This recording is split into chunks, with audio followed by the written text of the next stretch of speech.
Hey guys, Rich from Rich Big Gaming. Hope everyone is doing fantastically well. Welcome to this, my first ever DC Dual Force video. I've been playing this game all weekend and I have to say I am really impressed with it at the moment. So I thought I'd put this quick video together to give you guys a quick breakdown as to what the game is, whether or not it is the same as Marvel Snap or any of the other games that are out there. It did feel at first like this was their answer to Marvel Snap, but you'd be glad to know it is very different. And then give you an overview in terms of how we build the decks, how we play the game, so on and so forth. So let's jump straight over and take a look at the game. Okay guys, here we are. So we are straight in the Dual Force game. I want to just show you a couple of things that I did get as part of this. So if I go to the store here, for example, I did get hold of this Founders Starter Bundle, which was very nice.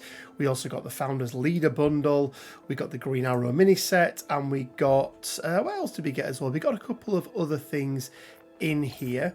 You can see it does look like it is going to be a game that you can put money into and you can buy cards. That is completely to be expected from this type of game. Shazam, that's the other one that we got there as well. So right now these are the three card sets that are available. We've got the Origins, and as you can see we've got 361 of 494, all of the Green Arrow and all of the Shazam ones. But let's take a quick look then at the game itself, and or at least how to build a deck and the different components of building a deck, and how this is a little bit different but also a little bit same as some of the other games. So you start out and you're going to get these three decks that are predefined. So we've got Deadly Divas, Swift Justice, and the Brave and the Bold, and every single card, every single leader in this game has a archetype. So we have got might, we've got energy, we've got tactics, we've got anarchy, and we have tyranny. So if we go here and click create new deck, first of all, we need to pick our leaders. And this is where, for me, it gets very different to a game such as Marvel Snap. It's kind of Marvel Snap crossed with, if you like, a little bit of Hearthstone, because you do have these leaders that actually do things and do contribute quite a lot to the game that you are playing. Once again, each of the leaders has their own unique archetype, or not unique, but their own archetype that they belong to, and that's going to determine the types of cards that you can take. So for example, if we look at Aquaman, for example, we've got the red banner, Superman has the red banner, Wonder Woman has the red banner. They are all going to be in the might category. Now a deck is 40 cards in total, but that's 20 cards from your first leader, your left leader, and 20 cards for your right leader. Now if you were to take, let's just put Wonder Woman and Superman in here, if we were to take this, we would be able to take all 40 of our cards from the might deck. However, if we just get rid of that and put Hal Jordan in there, for example, we're going to be able to take 20 cards from our might deck and 20 cards from our energy deck. But that is not the only thing that we need to consider when we are building our deck. So let's just start out and let's just put a little deck together, one that I've been really enjoying. So let's start. We're going to go with the Joker, who is, as you can see, part of the anarchy type or archetype, and then let's go with Lex Luthor, who is going to be tyranny. So let's just call this Jokes and Lex and click confirm. This is the first thing that we need to do when we are building our decks. So along the top we have got some filters that we can filter in and out. So right now we are seeing all of the anarchy cards, we're also seeing all of the tyranny cards, and we're also seeing cards of every colour. So free, bronze, silver, and gold. Now these come into play basically at various stages in the game. You gain additional resources each round. You start out with one bronze, so you have one bronze resource, so you can play one bronze card. Now obviously free cards don't cost anything to play whatsoever, so they're not going to use up any of your resources. Turn 2, you then get an extra bronze. Turn 3, one of your bronze turns into a silver, so on and so forth, so you're building your decks up.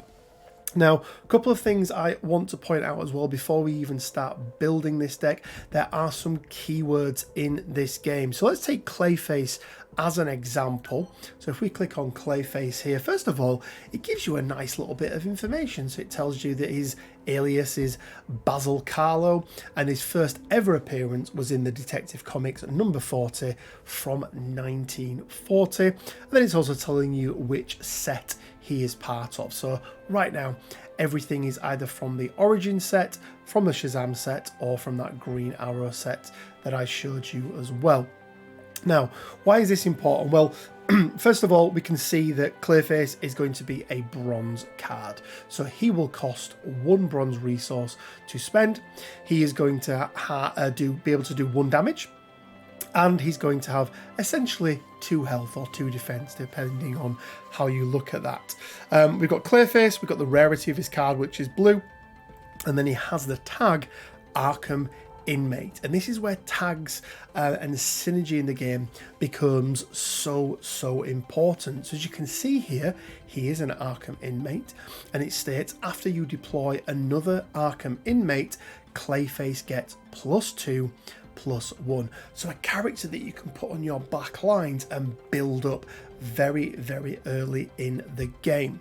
The other thing that is worth pointing out as well is we can toggle. There are 2 different types of cards. We've got our leaders and we've got our cards. There's 2 different types that are recruits. These are characters, sorry, do it this way around, sorry.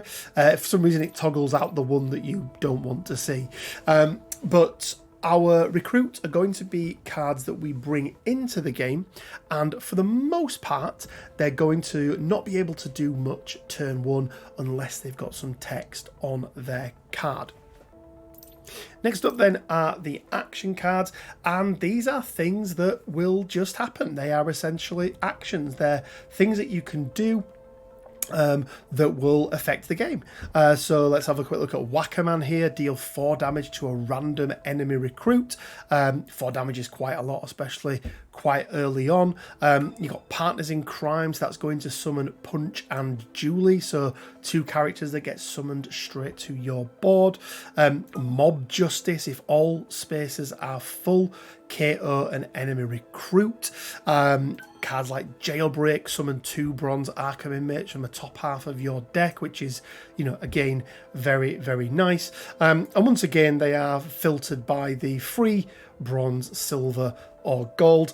And you'll notice then when I scroll through the deck, we then getting on to the Tyranny cards as well. So these are dictated by the purple outline there. And what you really want to do when you're building these decks is look at synergy between the 2 leaders, what they do, but also between the actual cards that you're taking as well. So if we go back to our leaders for a second, let's start off and let's take a look at Joker and see what he does. So when you play the game, every time it is your turn, you essentially charge your leader for 1. And every single leader in the game then gets to do something with their charge. So if we look at Joker, Joker gets +2 attack this turn and fires 4 shots that deal 1 damage at random enemies. If you have an Arkham Inmate, charge the Joker. So that means you're only having to wait either 2 or however many you've built up, but essentially it's going to give you 1 extra charge at the end of your turn, or once you've played that card, sorry. And then if we take a look at Lex Luthor, so his charge is going to cost him 4, but it's a little bit more powerful. KO a recruit. If they were friendly, sacrifice them to draw 2 cards and charge Lex Luthor twice. You also notice in the bottom right hand corner there we have the actual stamina or health of each of the leaders, so we can see that we've got 18 on Joker, Lex Luthor on 19, and that's going to be the amount of damage they can take before they are taken off the board. So let's put a really quick deck together, guys. We're not going to think too much about this. I'm going to go for one that I've played a little bit already, and it's going to be based around the Arkham inmate synergy. So we're going to go to our search here and type in even Arkham. So we can put Ark in there and it's going to bring everything up. And now everyone with Arkham in their name is going to be filtered out, irrespective of where they are from. And you can see as we go through these cards, there's some really, really nice synergy. Oswald Cobblepot, for example, after an Arkham inmate attacks and KOs an enemy, give your Arkham inmates everywhere +1/+1. We get cards like Black Mask. After you deploy another Arkham mate, give your Arkham inmates +1/+1. So there's some really, really nice synergy here. And that's all we're going to go for in this demo deck, just to show you how the game plays and how it works. So let's start off with a couple of free Kite Man. I really like Clayface. Ventriloquist is really nice. Mr. Freeze is also really nice. And then as we're building our decks, let's add in a couple of Victor Stars as well. We want to put in Black Mask. Let's go for Jailbreak. Let's go for Disorganized Crime. We'll take 2 of them. You can see it's starting to build up. It shows us how many cards we've got left. So for Joker, with the Anarchy, we've got 3 of our 20 cards that we can take. With Lex, we've got 1 of our 20 cards that we've taken already. Let's put Prometheus in. He's a pretty good guard. Hugo Strange is quite nice as well. Let's put another Black Mask in there. Bane is really, really nice, or at least I think so anyway. I also really like the Penguin there. And then let's put Scarecrow in for some good measure. We've only got 1 of him. And then Appetite for Conquest. Yeah, less of a fan of that one. What else have we got that we can put in here?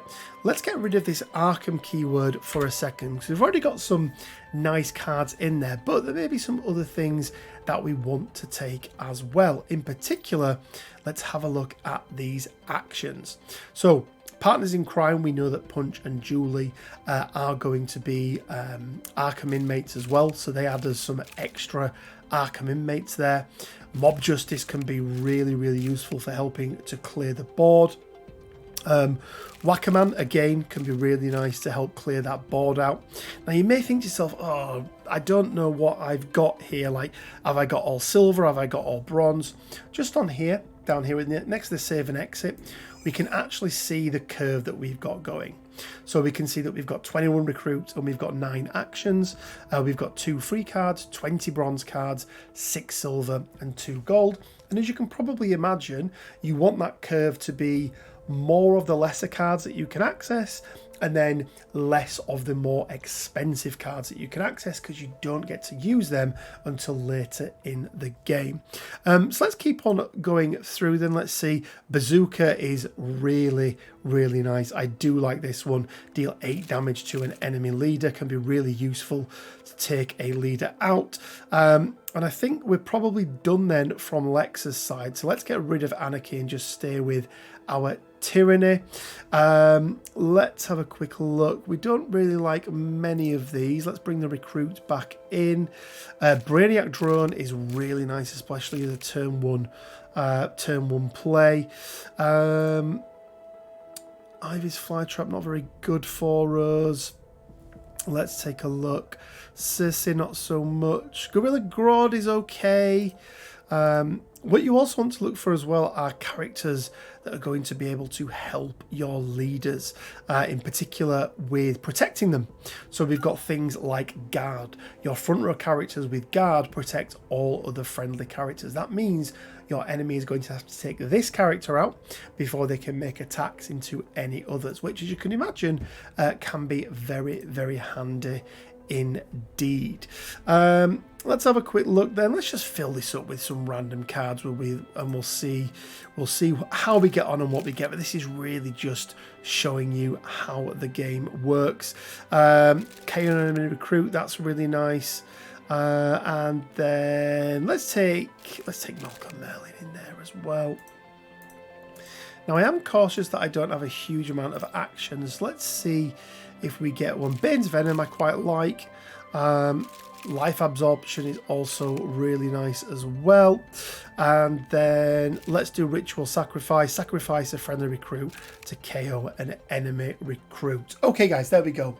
That is our deck built. We've got 24 bronze, 6 silver, 6 gold, 24 recruits and 16 actions. Is this optimal? Absolutely not, guys. We're not here to show you how to build the most optimal deck. We're just going through and showing you how to build them. And then, as I mentioned, a little bit of gameplay at the end. So let's save and exit.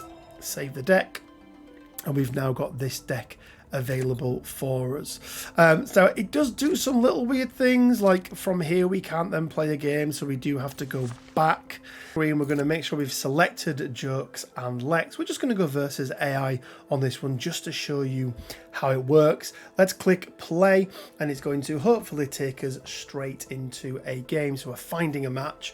Let's see who we get pitted against versus the AI. And again, guys, this is not meant to show you anything other than the sort of basics of the game.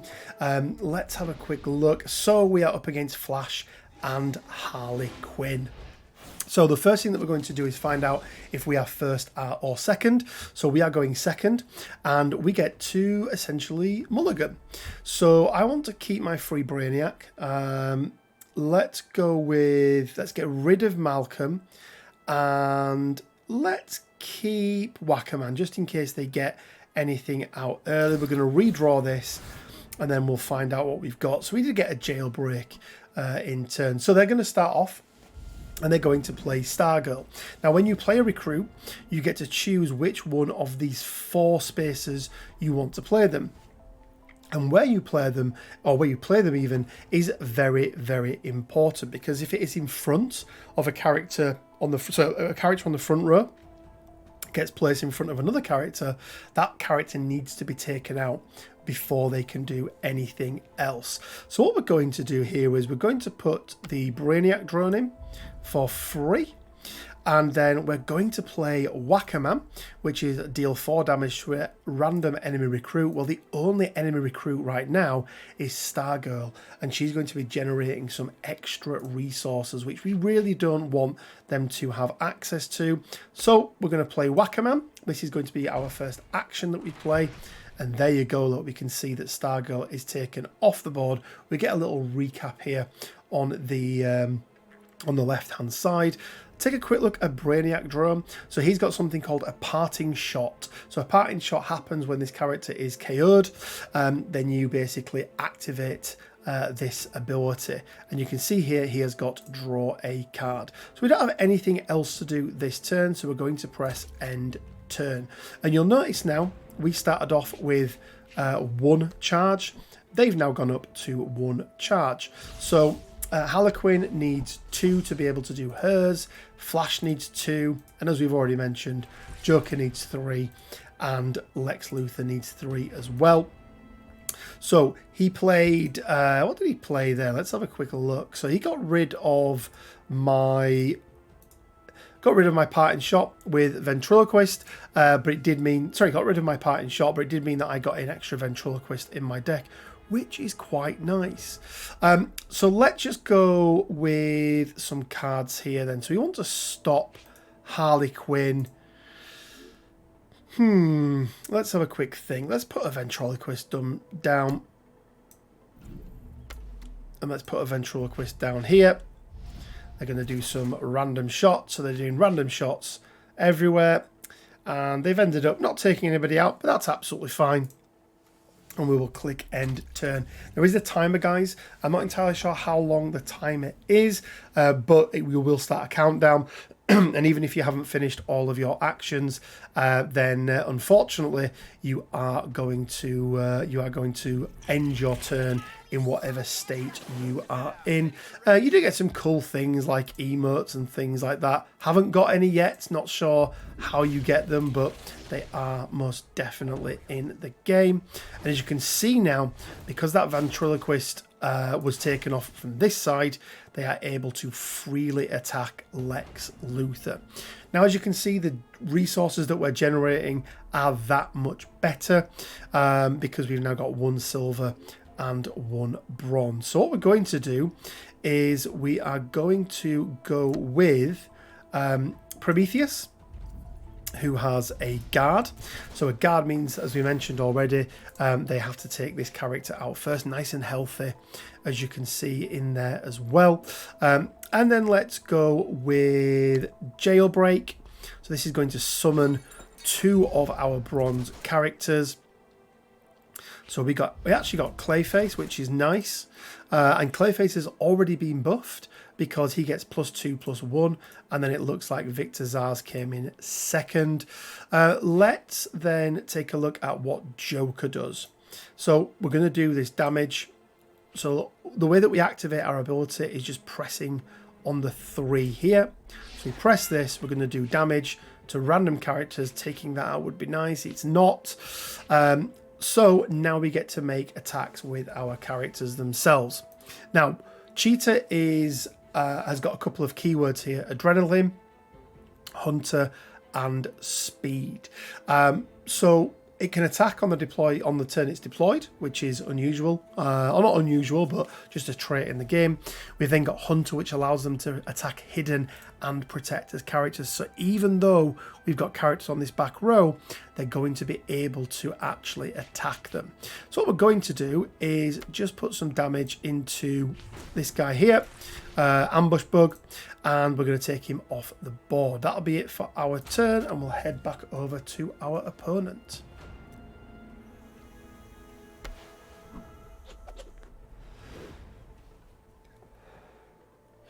So you do draw 1 card at the beginning of each of the turns that you take. It looks like that they buffed him up there. Discard your hand at the start of your turn, draw 2 cards, and then we've given a friendly recruit flurry for this turn, which is why Cheetah was able to attack twice into Joker there as well. So let's have a quick look. We can go with Hugo Strange, which is quite nice. But I think what we're going to do is we're going to use Victor to take out Cheetah, because she's doing some pretty good damage and she can hit my back row. We are then going to drop down Bane to give some protection into the Joker, and then let's exhaust. Or not exhaust, sorry, but we're going to take a charge off an enemy leader. And then let's go. We're not actually going to activate Lex yet, but we are just going to throw a single damage in there. And then throw the 7 damage in from Clayface. You can see how Clayface has been sat there building up, just ticking over with those stats every single time we play an Arkham inmate. Let's click end game. Back over to our opponent's turn. Again, reminder, guys, you've got all the details here as to what your character and what your opponent and you have played. So we know that she's got speed, so she's going to be able to attack straight away. Going to play Stripe in there as well. So no special abilities there, but 8 damage and 4 health is obviously quite nice. So it's time for us to take our turn. We once again get a couple of options. So what we're going to do is we are going to probably use Bane to take out Harley Quinn. Actually, no, what we're going to do is we're going to use this ability to just KO a recruit, which is very nice indeed. Let's then use Bane to smack into Green Lantern, so it actually stops him from doing anything next turn, and it, as you can see, increases their leader's ability cost by 2. So he's gone from 2 to 4, which is pretty nice indeed. Let's then go with Clayface. We're going to take out Harley Quinn. And then let's finish by playing Prometheus. Actually, let's just finish it.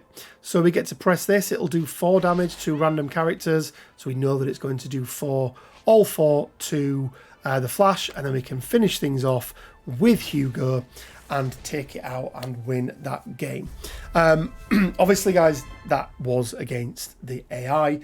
So, you know, not every single game you play is going to go that well, believe me when I say that.